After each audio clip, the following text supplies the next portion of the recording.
Hi everyone, and welcome to the first in a series of podcasted lectures hosted by the Fremantle Network and the Fremantle Society.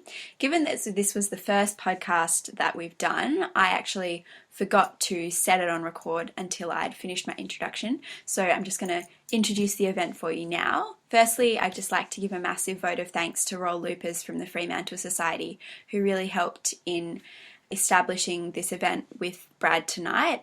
And secondly, I'll just give myself a quick introduction. My name's Emma Bagg. I'm the president of the Notre Dame Student Association and also starting to convene these events for the Fremantle Network.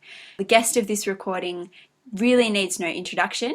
Dr. Brad Pettitt, the Mayor of Fremantle, is here to give us a little bit of a taste of what he learned on his study tour to Europe and how we can apply the concept of livable cities to Fremantle. So enjoy.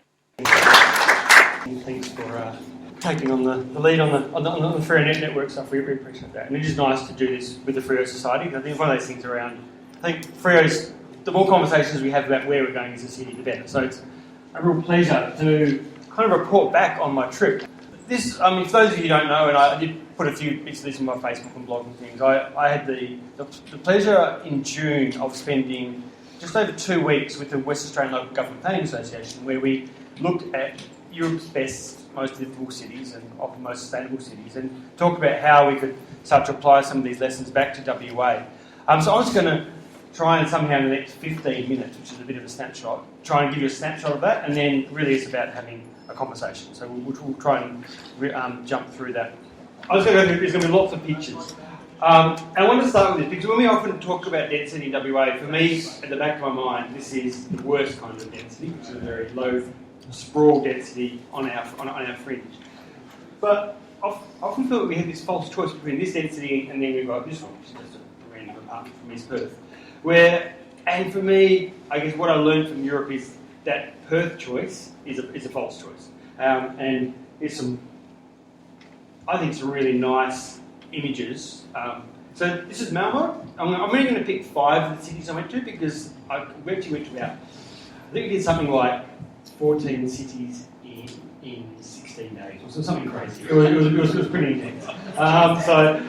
And they're a bit of a blur, but I'm going to pick the 5 standouts. And one of those was Malmo's Western Harbour, and that was a standout because it's like Freo's, it's not harbour town, which they ran a global competition on. This is part of it, where they had a housing expo. Other ones here is looking at, I think whether she was blue, was either Hamburg or Amsterdam. So you get a sense of all these different kinds of density. Freiburg, back to Malmo. But there was a real consensus around that 4 to 8 stories as a really good human scale density, and young girls who I got the pleasure to meet talked a lot about that. But I also would say it's not a black and white issue, and I put this image in on purpose where you've got the twisting torso behind Malmo there to say there is a place for great higher buildings as well, and it's about that mix of urban forms was one of the key lessons that I came away with. And realising that you can do both, and great cities often have both. But they predominantly actually are going to be in that sweet spot, that's what I call it, between 4 and 8 floors. I love this quote, a city of great livable cities are cities of short distances, comes from the planner in Freiburg, a guy called Wolf Dasseking, who was amazing. He'd been the urban planner in Freiburg for about 30 years. And had transformed the place. And when I thought about his quote, that's at the heart of everything to do. It's all about short distances. And you look at that, and I guess it might be a short distance from the bathroom to the toilet, but everything else is a long way to get to anywhere. And as a result, we end up with this in between. And we wonder why, because we design in a way that it happens. So then, back to Malmo. All of these cities that we looked at just did this so well, and it's not rocket science. I feel like, anyways, what I came away with was a sense of it's also obvious, but then also a sense of why aren't we doing any of it here? And it was that weird. I came back with that weird tension in my head. So Malmo, again, to the left is the supermarket and the cafe and other things. There's everything in one place, from offices to shops to schools to residences.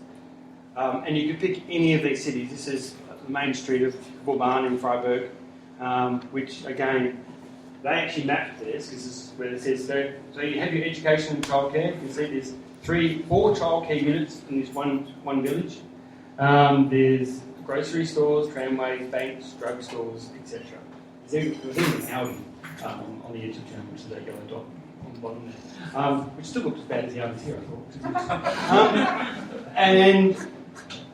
thought. But all of those things were in walking distance. And very much linked to this idea then, that because everything was within a walking distance, you didn't need to design your suburb around the cars. I mean, cars are important.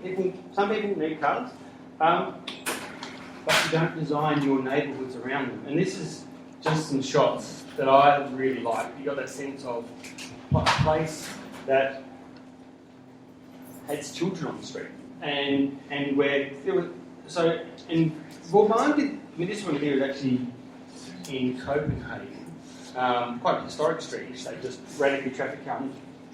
Pretty quite radical, I thought, having a children's play box on the street itself. But there was, I mean, in Vauban and other places, they actually designed it this way, where your parking was on the edge, and you could still drive to the centre to drop off your shopping, to do those things you needed to do, but you didn't necessarily have a car in your house. Now, this is actually the plan. So you can see that the blue dots are the major parking stations, except for, interestingly, the blue dot on the far left, which is currently a community garden, but because there was meant to be a parking station there, but there was no demand for it. But it's just there just in case they might want to do a parking station in the future. So they designed 3 multi-storey parking stations, and the whole green area, no one has a car space with their house, and you can't park in the street. So you can't do either of them, which seems quite radical, but it works. But then if those who still wanted to live there in the red areas, obviously had a parking space. So having that diversity. And Freiburg, as a city centre, which is a historic centre, a bit like Fremantle, did this as well, where this is actually a parking garage, the first 4 floors, and then it's accommodation on top. Because the whole core of Freiburg, you can't drive in except for special hours to do things, but general people can't drive in. And as a result, you end up with this very different idea of Perth, and we've got 65 cars for every 100 people. Freiburg, the whole has almost half that at 35, but then Vauban, where I was just showing you in Ricefield, actually Vauban only has 16 cars per 100 people. Because people just don't need it. And so I asked Wolf, how did you do this? How did you get to this point? And he said, because you've got to do it from the start. And this leads to the next point, where you design your places where right up front you invest in public transport and cycling. So this is actually Ricefield in this case. Before a single person moved in here, they had a light rail running down the middle. And they had the cycleways in place, and the reason that's important, that might sound wasteful, but it's important because they said, from day one, we want people to not be in the habit of using the car. We actually want them to get into the right habits around the trams outside. It's easier to ride. I have to park on the periphery anyway. So this is what it looks like in Ricefield, which is an old sewage works. And as you can see, it's actually not. It's right on the edge. This is what the urban fringe of a German city looks like compared to an Australian city, where you can see it's actually still reasonably high density, but having lots of green space, but connected by public transport. You can just see it's kind of quite obvious. And again, it was a similar case in Vauban, although they had a bus rapid transit at the start, and then they ultimately brought in the light rail once people had moved in. And cycling infrastructure as well, getting that in early. I mean, I think, and just looking at the different scales of this, it can be as simple as Copenhagen here, where you put some blue paint on the road, not that well, to Amsterdam here, where you have quite separated out cycle lanes, which are protected from car traffic, but also separated from pedestrians, to the very beautiful $6.5 million cycling only bridge that connect up a series of Copenhagen cycleways. Now, the debate we often have around Amsterdam and Copenhagen and those places is, but they've always been like that. They've always been great cycling cities. So I wanted to show you one graph, which certainly indicates they were great. Many of them were great cycling cities before World War II. And then, like many, probably like we were actually, many people cycled here. But that was actually a major collapse in those cycling, as cars took over in many of those places in the 1950s and 60s and 70s. And there's been a big rebuild over the last 3 decades. Now, some of them, as you can see from those graphs, have rebuilt, and some of them, like Manchester, haven't. Certainly to the same level. When I was in Copenhagen, young girl was very excited because for the first time they'd reached 45% of the mode of people getting to work or school or the like on bikes. And here it's about 37, so at that level for a long time. But he says it's about year after year, decade after decade, investing in the right things. But of course, I had this kind of, maybe it's a very Perth thing, bemused about their parking challenges, which I had to look at the photos of some of the unexpected challenges you have when you're not successful. And I had to laugh. In Malmo, they've given up and just floated a barge in the accommodate all the lorries, which is pretty cool. Okay, so then the other one, which I think was really interesting, which I don't think we do well yet, but certainly was happening all across the German cities. I come back to Vauban again for this one, just because I like this, which is Vauban. It's got a lot of trees. This used to be an old military base. And when they did this development, they demanded that every tree had to be kept. And you can actually see the bottom of that tree, it's got a ring around it. Actually, because they had for years metal rings around the trees so the tanks wouldn't hit them and damage them.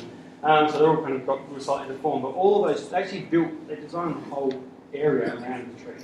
And that has just made this amazing green area. But more broadly, there was this.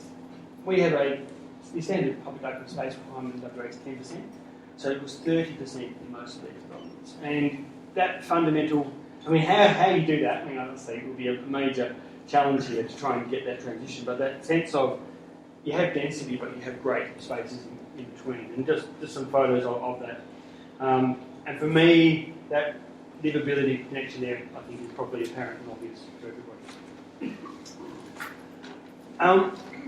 The other one which I found really interesting and inspiring was around the way that these cities were producing all of their own energy now, largely, and storing it. From high-rise developments where whole sides of them were solar panels, to quite classic ones which are famous, like Sun City in Vauban, where they are energy positive, but they produce much more energy on site than they can actually use. To even Zara, amazingly, has their, which I thought was pretty amusing, even many department stores start covering their outsides in solar panels. You know that's kind of gone mainstream at this point. And that's because of this, and my last graph, that sense of this is from Bloomberg, where the drop in the price of renewable solar over this case is so rapid, it's absolutely transforming now. Where even, it'd be fair to say, it doesn't make sense anymore to do development without PV. And what we're seeing now in the next transformation will be around battery storage, which we're seeing come online pretty quickly and change. And that just means for the first time we can start to create areas that are zero carbon development, will become ones that are increasingly mainstream. Also, this is actually, what we use these for hot water heating in evacuated tubes in Australia. They use them for space heating in Europe, because obviously it gets colder. But the sense of, it was just everywhere you looked was this quite dramatic, and sometimes not so dramatic, examples of energy. Now, this one I thought was really interesting, because what this is the whole of the western harbour of Malmo was designed around not basically getting the rubbish to the outside, so you didn't have to get garbage trucks inside. So you had narrow, beautiful streets and those kinds of things. And they didn't experiment, but they provided every household with, it's basically a grinder that sits underneath your sink. And it doesn't sound very, and then that is simply sucked to the edge of the development, and then it's used to. This is actually not fun. But I just put this up. I thought it was funny. But it's actually, but the majority of Malmo's bus fleet is now run from people's vegetable scraps. And this is actually from Bristol, where Bristol's running this from him next to but I thought it's fascinating, that idea that what we see as waste is actually a resource and actually is part of a whole strategy of the city. So Malmo had a very clear strategy that it wanted that whole Western Harbour development to be energy positive, and all that energy though had to be produced locally. So that was which was a pretty and they did that 10 years ago, and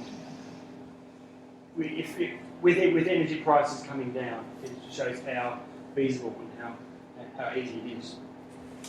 The other one, which I found the most inspiring, because I think it's also really a huge challenge for WA, and also because I can just see how we can do this really easily, is around how we can start to bring affordable housing models using Europe into a place like Fremantle in Western Australia. This looks like a pretty standard development. This one's in Hamburg, but it's actually fundamentally different from your usual developer-led apartment building, as is this one in Freiburg. Both of these were built using a system called Liveable. Someone's German here, apologies for that pronunciation, but basically means build together, which is a whole model around where communities get together to design a building that they build together. And what's been really interesting around that is that the global evidence of this is that 20-30% cheaper. Partly because you're taking developer profit out, but also partly because you're actually designing for what you need rather than what you buy. And in fact, I didn't know this, but Jeffrey London, who lives in Fremantle, has actually been working on this for decades. And he was telling, it was a great podcast, I actually did everything yesterday about it. But what was it? We all get to design. If you want to build a new house, you can design your house to some degree. But if you want to live in an apartment, you can't design an apartment. You just got to buy what's on offer. And this is actually a whole model where you actually get to design what you want to live in. So, and it sounds radical, and you think it wouldn't be very common. Again, in Vauban, you can see that probably about half the developments in the area, which are the red areas, were all construction communities. Jeffrey's amazing, he hasn't found a good name for it yet. So it could be whether they're built together, Wohngruppen or construction communities, or his original term was terminating co-ops, because he started as a cooperative, but then it terminates, and then it started. Because you end up being an owner, is one of those areas. But for me, it's incredibly common now, especially in Germany, but also throughout Northern Europe, around this designing for what you need. And just to give you examples of some of the really great social benefits that came out of it, where communities would design where they'd have one apartment that was a share apartment, because you want to have people come and stay, you want to live in the same, obviously you live in apartments, so it's smaller, but you have a share apartment that can be rented out and booked by anybody in the development. Or more radically, a group of people knew often who had parents who had Alzheimer's disease, all got together and they'd made a whole floor of it. It was an area where they could still live with their parents, look after them, but that was a dedicated floor for Alzheimer's sufferers. Those kind of really innovative things that would be very hard to do normally. You start to think, oh, this is incredibly possible. So this is a challenge I'm setting for myself, and my apologies to my fellow councillors here who haven't been briefed. I reckon we can do something like this in Freo somewhere. So the depot. Could be the devil, exactly. So, yeah. So for me, because it just feels like, I mean, and taking someone like Jeffrey London's experience, who just knows, and actually, I should say, there is one of these in Freo. Does anyone know where it is? Yeah, well, it actually was on Harbour Street in North Fremantle. And I don't know about one in North Bank. Andrew will have to tell us about that. But Jeffrey actually did one in 1977, and which is amazing. It's on Harbour Street. I didn't even know it was there. So, I guess if I had a message, a takeaway message, it would be, I mean, and this is a quote from Sir Peter Hall, who passed away reasonably recently, but who's quite a famous planning academic from the UK. And the book that we used when we did this study tour was actually his book, which was called Better City, Better Lives, Good Cities, Better Lives, but here's his quote from it, that Northern Europe now consistently produces better quality urban developments with more affordable housing, higher environmental standards and far greater spending on green spaces, infrastructure and public transport. And all those things are at the core of Liveable Cities. But there's a really important point, is that it's not like Europe inherently does. They didn't inherit this stuff. It didn't drop from this was choices. And I think we forget that in Australia, that we just make different choices. And the one thing that I came away with was that we just need to start making different choices. And I just want to finish with two photos, which are not mine, but this is from Amsterdam, where a 1980s shot of a street in Amsterdam, and then the one from today. And of course, you can see, hopefully, many of the choices that I was speaking about today, you can see, have been made in this. And for me, I guess I'm excited because what it demonstrates is that better cities are possible, and in fact, they're actually not that difficult, and they're pretty. And so, what I hope you will see, and I hope that you will keep us challenged as your elected officials, is to actually get some of this stuff on the ground. So thank you.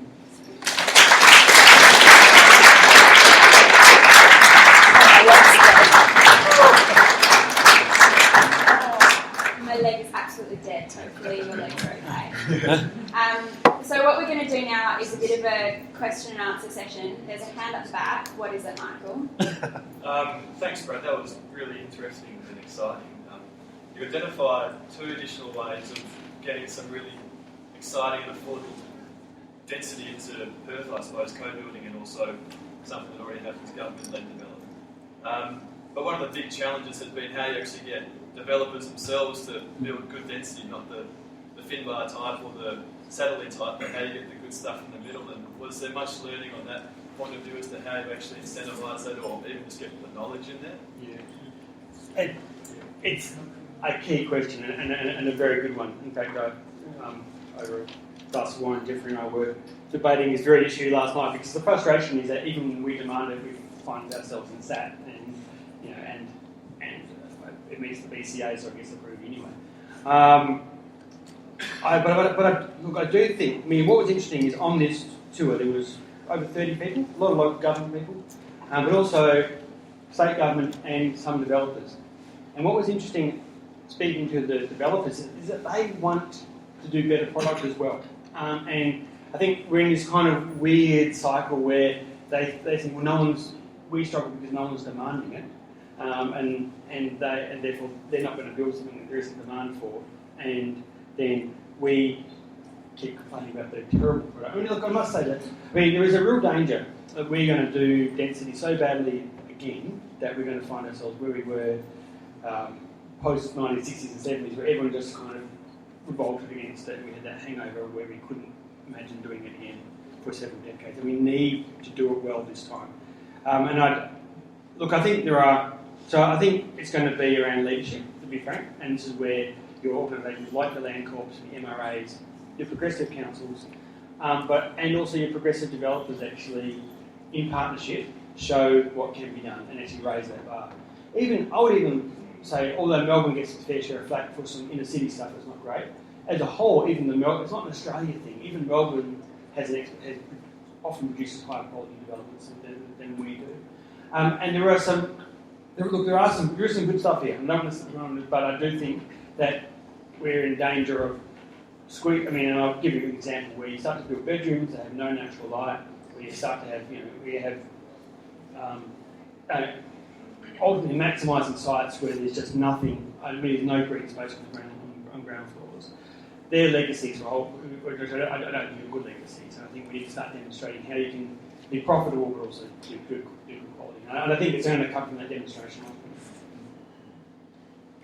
If I could just ask that everyone introduces themselves and perhaps what you do or why you love Fremantle as a kind of introduction, and then is it asking for trouble? And then we can go from there with the questions, just so that we have an idea of kind of where everyone's from. So another question. That's right. Hello, my name's Michael. I'm an urban planner. I'm interested from something you said towards the start of your talk about the village idea, and I'm wondering if you have any thoughts about introducing more of a village feel into the suburbs and communities of Fremantle. Yeah.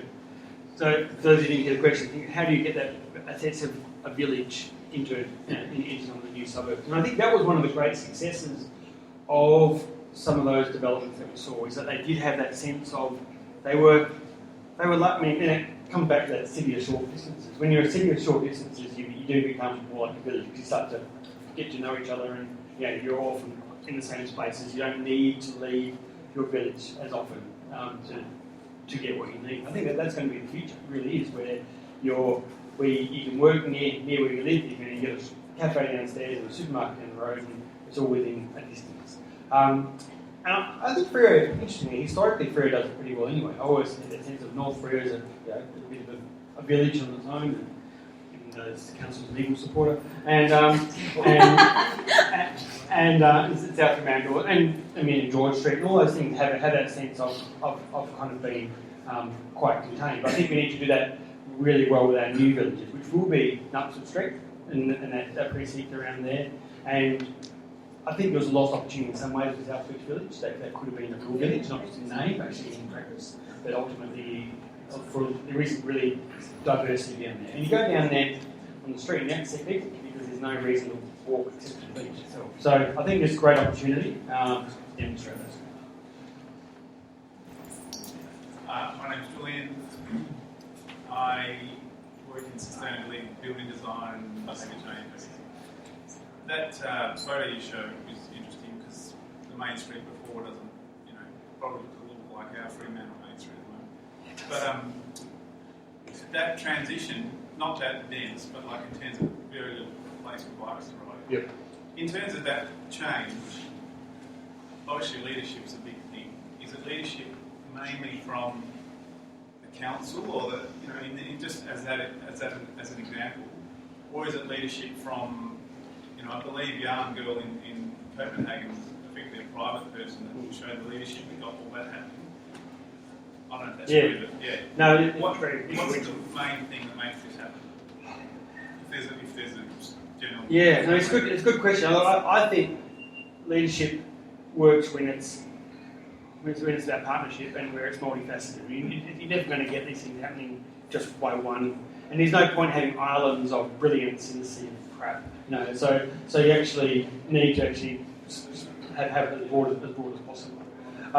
So that said, local government's in the box position to do this kind of thing. We can do it. So I say that whilst there are constraints around the state government and the private sector, there's no excuse. We can do that. But the more people, and I was saying this yesterday as well, where I think the importance though is you don't just want to do a one-off. You don't just want to do another BedZ or something that never gets translated and built again. You want to do something that is inspiring, but also can be replicated again and again, and actually becomes a new normal. For me, that would be the best kind of leadership. David Rice from the Sustainable Transport Coalition. Brad, I just want to talk a little bit about walking, or ask you about walking.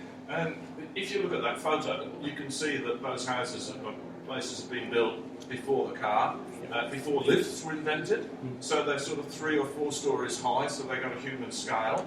And you say that that's not dropped into Europe, but it is in 1,000 years or so of culture. Go to Perth's culture, and 1940s, 50s, 60s, Sid's and Hepburn, getting away from that tight crap into beautiful garden suburbs where you've got freedom to drive your car. We're moving back slowly, and the current wisdom seems to be, well, the car's not too good, you're going to have transit-oriented developments. Well, for goodness sake, can we get it back to people and people-oriented development? My question is, in those cities that you saw, did they actually measure the walkability and the distances and the accessibility? Yeah, that's a good question. And one of the key things around the walkability is that, because often, just to give a sense of our study tour, we arrive in a city, we get met by a planning official who would then give us a lecture, and then we go out and ride and walk the streets. And almost all of them would start by proudly showing their walkability score and how great they were. So, if anyone's ever done, Fremantle does very well on that score as well, actually. The inner bit of Fremantle does, because it is very walkable with everything you need. And in many ways, that's the definition of the city of short distances, is can you walk it? Yeah, absolutely. So, but then, it's interesting, I've asked this question recently, and I do have a personal, often I take walking for granted, because for me, you do all these things, and the walking bit always happens. It ultimately happens anyway. You don't need to focus on it. But you're right. You don't design the rest of our cities like that. In fact, they're really terrible for walking. People often don't have anywhere to walk to, even if they wanted to walk. So yes. Only other thing I'd like to comment on that from what you said is I do think we do have examples here though of that walking city. The excuse that Europe has a long history of it, I think, shouldn't get us out of being able to equally go back to that, because that's what the first 120 years, 30 years of our time in Western Australia was as walking cities. It's just the last 50 or 60 that we've got out of the habit. Okay, I'm going to be slightly naughty again, and can we do something? I'm really passionate about gender diversity, so I'd really like if our next question came from a female.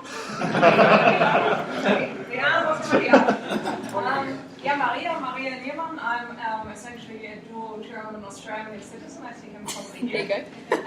And for me, it's always this, when I go back to the older country, I come from Wies, so it's one of the most livable cycle capital of Germany kind of city. And I'm always interested in how can I help transferring the knowledge of what the feeling of what it means to live in these cities into my home, which is now here. And I've only recently learned that Bristol in the UK apparently has come along in heaps and bounds on the green front, and that the transition town movement is really strong there. So did you get any feedback of how much sort of people power really influenced the decision, or was it more driven top down? I think that question around is that people power as a top down, I often think of a quote from Al Gore when he did that, which is that politicians can never get so far ahead of their constituents before they just stop being politicians and get voted out. And so in many ways, in response to that question, I always think it's a bit of both. It's got to be both, but it can be. But the more we get pushed, as politicians, the more we can lead. The more we have the ability to lead. But there was a sense of, look, I don't want to think for 16 days I became an expert on European cities, but there was just a sense of this was the expectation. And how you translate that and change that sense of what's expected. If someone went and built some of the rubbish that we're doing, I just think people wouldn't live in it. So then, and I think that's part of our challenge. It's not just a technological challenge, it's actually a cultural challenge around changing the kinds of things that people think of as the good life. And that's where you've got to build something. You've got to build something that can get people to experience that life to enable that transition. So it's going to be a process, but we've got to start somewhere, and this is where I guess I'm excited. Sorry, Freo is a pretty good spot to start. I've got a question that sort of pushes a little bit, I guess. Kate. I've just moved in January from living in Germany to Frio. I kind of want to keep a bit of the amenity that I had there, but I love lots of things about being here. In particular, I've been working on an idea of how to put a small co-housing group together, and I was quite interested in the podcast of the suggestion about brokerage services for people, and that's the kind of thing that's possible for the council to provide. That would really help me in getting that idea off the ground. So this is around affordable housing in terms of... Yeah, a small co-housing group. Yep, exactly. So, yeah, exactly. And that's the key thing that we're going to need. So I think the council's key role is will be to provide some land, and then also to provide some of the advice or the expertise around the financial brokerage and in many ways the institutional structure in which it sits. And then the key lesson as well, I should say, is that from this experience in Germany is that it doesn't actually cost council consent. They've just got to provide that, because ultimately it still pays for itself at market rate. So you don't lose money, but it's just enabling those things to happen. Which for me, especially when I've got to convince my, certainly some of my accountants within the council, that's important that actually says that this is not giving away money, this is actually just doing better things in a different way. Can I just respond to that and provide some information? The Henry Project, it already exists, it's happening here in Perth. There's somebody who's running it and she's in the finance sector, and there are a couple of projects being built and she's really keen to more, and hopefully we'll do a future Frio network event with her and she can come talk about it. Excellent. So I'm a social worker and I work in community development and placemaking, particularly with diverse disadvantaged communities. And I think there are some really interesting things happening, and some of them have been in Fremantle with those communities. I live in South Fremantle, have for a long, long time, and what I've noticed is it's a lot more gentrified and more expensive, is that diversity of our community has really diminished. And I think we've lost a lot, and I think a lot of people who've moved in and put up bigger fences and security systems, and it's really changing the nature of our community. I'm always interested in these kinds of presentations, Brad, because I don't think we focus enough on the diversity of people, and not just cultural diversity, but having public housing tenants mixing with people who've got loads and loads of money and can afford to live in flash housing.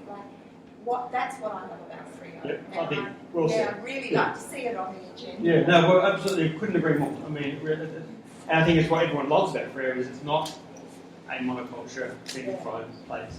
Because it fosters tolerance. Yeah, it does. And one of our, and in fact, I think, I've talked about this before, one of our great challenges is how we start to have, it's about diverse and affordable housing. So housing for people at all stages in their lives, but then also housing for people at all different income levels.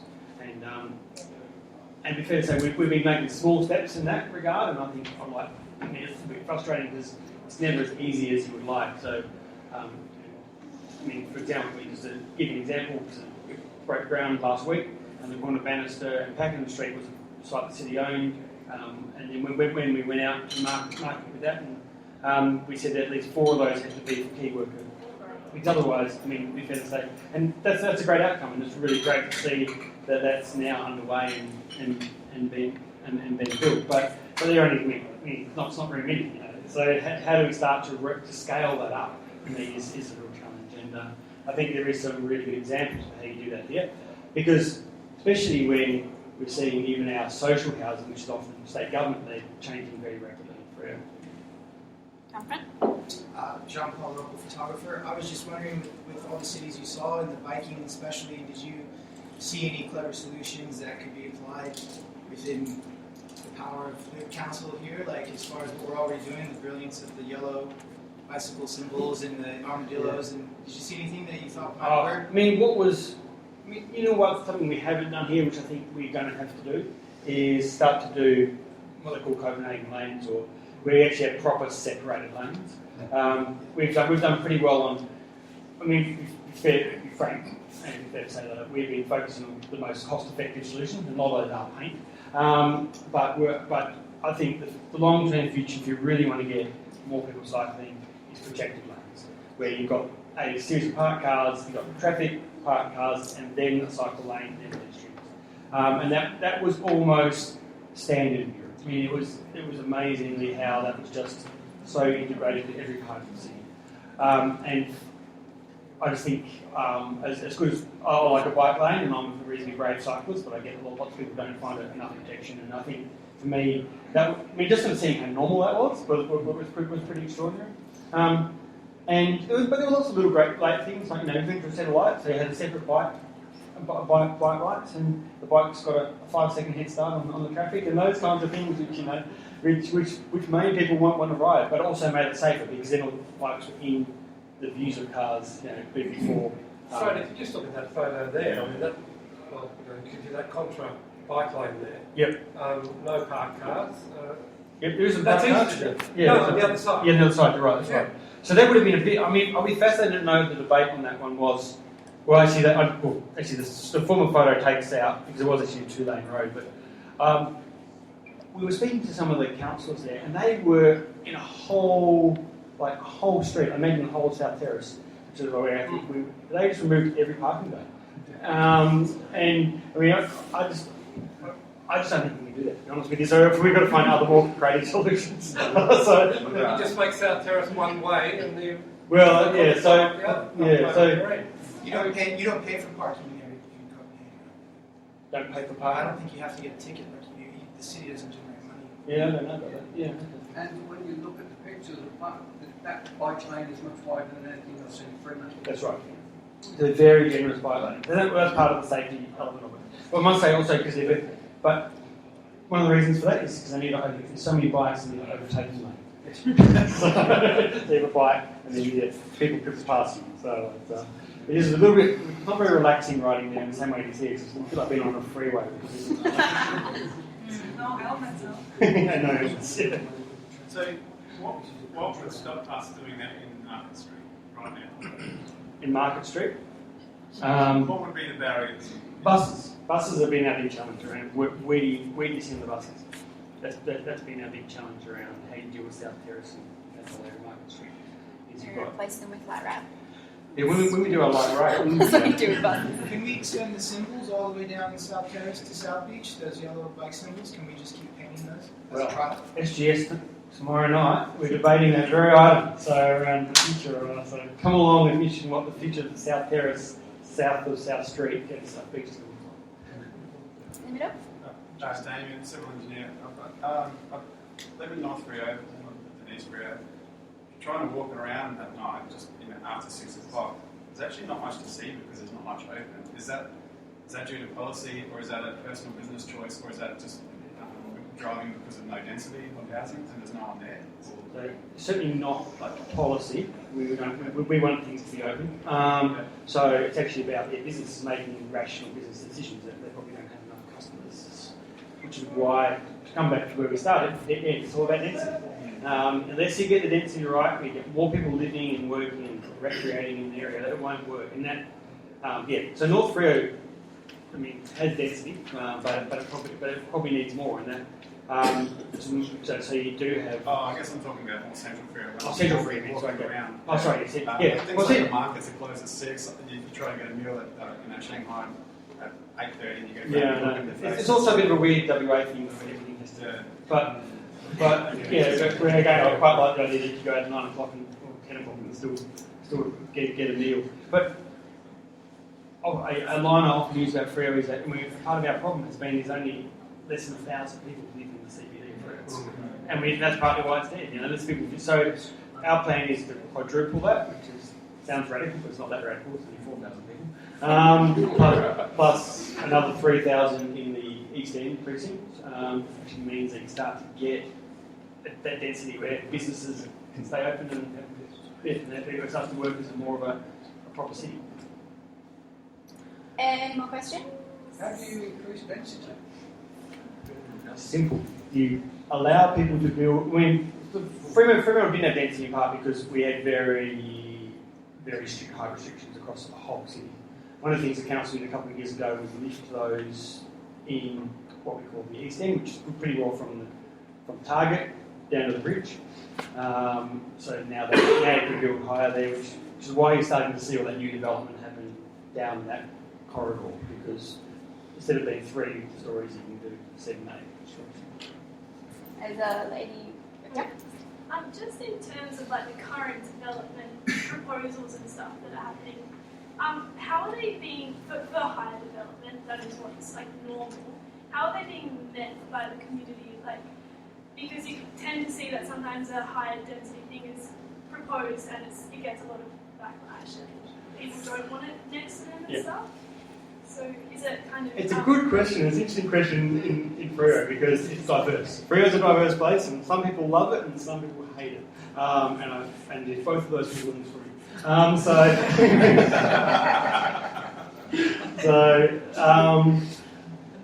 But I think, that's ultimately where we made a value judgment that it was important that that happened. But if Freo was going to have a future as a proper city, not just a quiet dormitory suburb, then we needed to have it. So we bit bold on that, I think, but what we tried to give people a sense of certainty, which was that the West End would remain lower density, the East End would remain higher density, and that the heights were clearly defined. Everyone knows what to expect.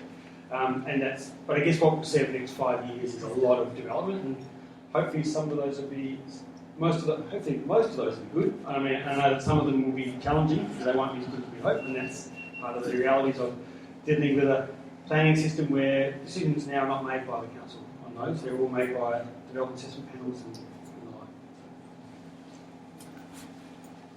Brad, if you don't think you can turn streets into one way and put bicycles on them, I just suggest to everybody that next time you go to Vancouver, look what they did to the CBD. Because they just basically made all the major streets one way. In the middle you drive down, and on one side you got the bikes going this way, on the other side you got the bikes going that way, and the other end you got people walking.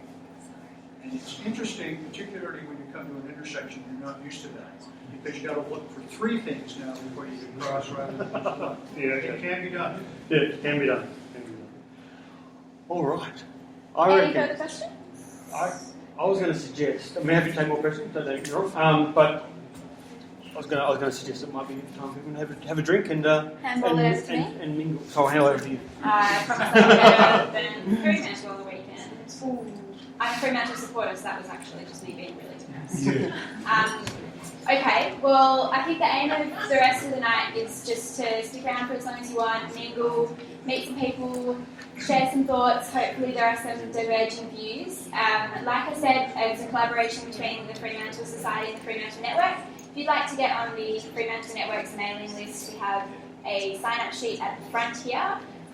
Please add yourself to that and I'll spam you with emails. Probably not. No, I'll just send you emails once we've hopefully got the podcast up and about future events. And you can also send me emails once I've done that about any ideas you want to us to discuss and chat about as a Fremantle community. So thank you everyone for coming along.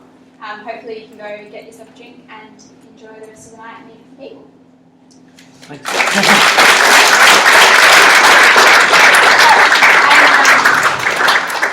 And another round of applause for Brad.